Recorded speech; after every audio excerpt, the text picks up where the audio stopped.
আমি এক অতি সাধারণ মেয়ে। আমরা কোনো গল্পের নায়িকা নই। আমাদের নিয়ে কেউ গল্প লেখে না। যদিও লেখে, বাস্তবের সাথে তার মিল কতটুকু?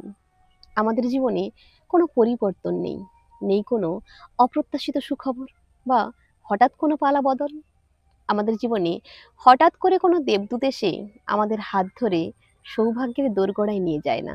হাতে এনে দেয় না স্বপ্ন পূরণের চাবিকাঠি।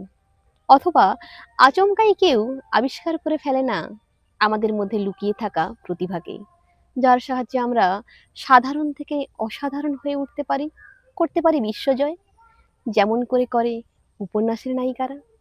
এমনকি ভগবান এমনও গুণ দেননি যার সাহায্যে হতে পারি সংসারের সবার ভরসা, সবার চোখের মণি, যাকে চোখের আড়াল করা যায় না, যাকে ছাড়া সবাই অচল, যেমনটা হয় শরৎবাবুর উপন্যাসে। এসব নিছকই কল্পনা। আমাদের গতানুগতিক জীবনে চমকের বড়ই অভাব।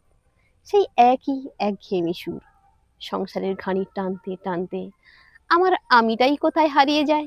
ভুলে যেতে হয় আমিও কোনো মানুষ, আমারও একদিন বুক ভরা স্বপ্ন ছিল। সত্যি, সারা রাত মিছে দাঁড় টানা, কারণ নোঙর তো তটের কিনারাতেই পড়ে গেছে। সারাদিনের যান্ত্রিক ব্যস্ততা আর রাতের বেলা বুকের মধ্যে স্বপ্নগুলোর অসহায় উন্মত্ত দাপাদাপি। আমাদের জীবনে কোনো মিরাক্কেল ঘটে না, বড়ই সাদামাটা আর গতানুগতিক। প্রজন্মের পর প্রজন্ম সাধারণ মেয়েদের এভাবেই সাধারণভাবেই কেটে যায়।